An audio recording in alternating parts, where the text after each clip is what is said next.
Welcome to the Carriker Chronicles, the People Show. Check the pulse of Husker Nation. Couple of things real quick. First of all, the pulse of Husker Nation seems to change drastically at the end of the first half to the end of the game, the past couple of games. Number two, I'm a girl dad. Deal with it. Let's talk some Husker football. Now, before we dive into that real quick, okay, because everyone always talks about the offense, and they talk about it first, and they talk about it the most. Let's appreciate the defense. Let's not take what the Black Shirts have done so far this year for granted. So if you're proud, okay, and you believe in our defense like I do, smash that like button. Also, if you're a proud girl dad, smash that like button too. All right, coming into this game, Nebraska was a 20.5-point favorite. That had an 84% chance, according to that computers, to win this game, at least as of the last time I looked. The Black Shirts were giving up 46 rush yards per game, the second fewest in the country. Only Air Force, ironically Air Force, is giving up less rushing yards per game. Sonny Cumbie, all right, Louisiana Tech's head coach, is a former Texas Tech quarterback. He comes from that air raid Mike Leach style of offense. All right, and former Husker wide receiver, the coldest, okay, Crawford, if you didn't know, is now on Louisiana Tech's roster. Just some interesting tidbits coming into this game. All right, now the Black Shirts, and they continued it throughout this game, all right, have not surrendered a single point on a drive to open the first half or the second half all year long. That is a sign of coming into games with great game plans and coming out of halftime with very good halftime adjustments. Now, the Huskers, okay, they hadn't done this in honestly years. The Huskers fake a field goal with 12:30 to go before halftime. Okay, with Timmy Bleekrode, you bring in the backup field goal kicker to run the fake. That was great. I love that. Anyways, the backup field goal kicker that catches it, takes off, fake field goal, basically power to the right is what it was. Okay, Brian Buscini is the normal holder. All right, and they run it for a first down, and this led to Nebraska's first touchdown of the game, which was a Billy Kemp end around. Okay, Nebraska goes up 7-0. Now, this is the first play that we've really seen exactly like this all year with Billy Kemp, and it ended up in a touchdown. Now, not long after this, quarterback Heinrich Harburg had a very long touchdown run called back due to a holding call. Now, this kind of became a theme throughout the game. Louisiana Tech had a 93-yard kickoff return for a touchdown called back due to a penalty as well. At one point during the first half, we did have a Jeff Sims sighting. Harburg's helmet came off, which means Jeff Sims had to come in. There was clearly a miscommunication on that play. Jeff Sims did one thing, the running back did another thing, a bit of a broken play. This whole drive, honestly, at this point in the game was really kind of ugly, okay?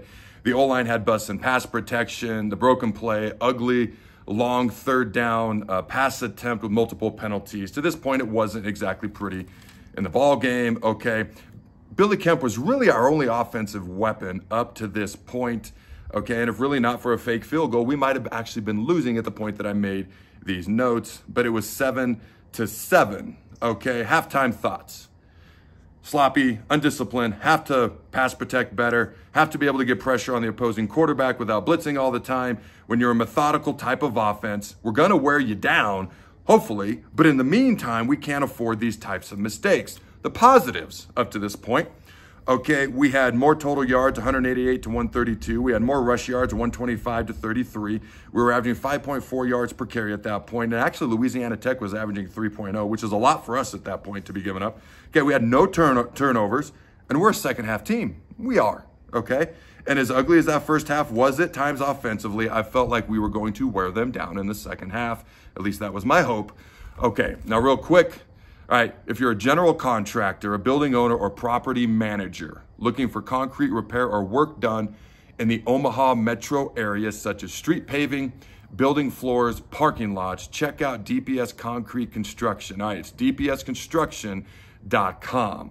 It's an owner that cares. He wants great workers. So if you're looking for work, go to dpsconstruction.net, dpsconstruction.net. And if you're looking to have quality work done, check them out at dpsconstruction.net. Second half. All right, a couple other quick thoughts going into the second half that I had.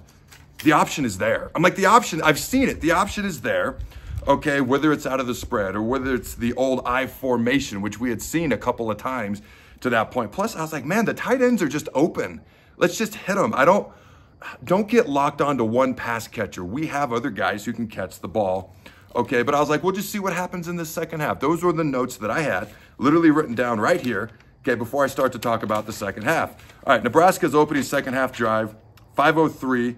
It was a 5:03 we took off the clock with power and option, which included Anthony Grant runs of 34 yards, 19 yards, 14 yards, 7 yards, and a 2-yard touchdown run. It also included a 3rd and 3 conversion, essentially a power run to the right, and a 4th and short conversion. And Anthony Grant had 75 yards rushing on that drive alone, which was more than he'd had in the first couple of games combined. All right, Anthony Grant finished with he had over 100 yards rushing at this point. The last time I looked, he had 131. I don't know exactly what he finished with, but I can go back and look that up later on. And with 5 minutes left to go in the third quarter, we had another touchdown called back due to a holding call. This was the 3rd TD called back in the game. This was an Anthony Grant long run on this particular play. Now, you got to go back and you got to evaluate the film. Was it a bad call? Was it a good call? Do we just got to work on our technique? It looked to me like a couple of these holding calls, there was sticky fingers. It looked to me like a couple of these holding calls. It's subjective, okay? I'm not going to sit here and whine and cry about the refs. It's just part of analyzing a game. The refs get graded too every game. I'm sure you knew that already. All right, the start of the fourth quarter. It's Nebraska 14, Louisiana Tech 7. At halftime, we were tied. Going into the fourth quarter, we're only up a score. Okay, it's anybody's game at this point.